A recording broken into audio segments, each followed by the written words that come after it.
আসসালামু আলাইকুম ভিওয়ান। আমার আরেকটি পেশেন্ট, উনি অনেক দূর ভোলা থেকে আসছে এবং আইসা ঔষধ নিয়ে যায়। অন্য জায়গায় অনেক ঔষধ খেয়েছে, কোনো কাজ হয় নাই। তো উনি আমার কাছে এসছে সকালবেলা। ওনার ছেলে আমার কাছ থেকে ঔষধ খেয়েছে। ওনার ছেলেই প্রথম নিয়ে আসছিল, ছেলে ঔষধ খেয়ে চুলকানির জন্য। আল্লাহর রহমতে ভালো হয়েছে। উনিও ভালো হয়েছেন। আর মাথায় টিউমার ছিল, টিউমারটা ভ্যানিশ হয়ে গেছে অলরেডি। এবং এখন দাউদের সমস্যা আছে, এটা ট্রিটমেন্ট চলবে। এবং ওনার হাত পায়ে ব্যথা, আর্থ্রাইটিস আছে, মানে হাঁটতে কষ্ট হয়। ইনশাআল্লাহ এটার ট্রিটমেন্ট চলবে এখন। তো আমি একটি মেডিসিন সিলেকশন করে দিয়েছিলাম।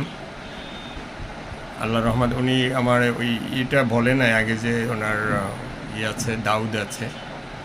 তো এখন বলল যে আঙ্কেল আমার দাউদ আছে। তো খালা, আপনি তো আমার কাছ থেকে ঔষধ নিয়ে খেয়েছেন, এখন কি অবস্থা? এখন আল্লাহর রহমতে ভালো হয়েছেন?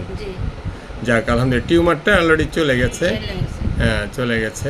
আপনার ছেলে ঔষধ নিয়ে খেয়েছে চুলকানির জন্য, সেটাও ভালো, সেও ভালো হয়েছে। হ্যাঁ, এই জন্যই আসছেন আপনি। সেই ভোলা কি এখানে অনেক দূর, একদিন আগে রওনা দিয়ে আসতে হয়।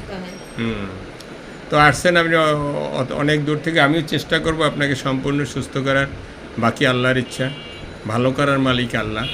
আমি একটা মেডিসিন সিলেকশন করে ঔষধ দিই, আল্লাহর রহমতে ভালো হয়।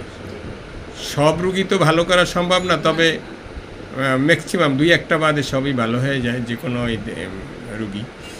আলহামদুলিল্লাহ, আমি অনেক হ্যাপি আপনার এই কথা শুনে, যে সকালবেলা বলছেন যে আমি আপনার ঔষধ খেয়ে যেভাবে উপকার পাইছি, আমি অন্য জায়গায় ঔষধে টাকাও বেশি নাই, অথচ আমি ভালো হই নাই।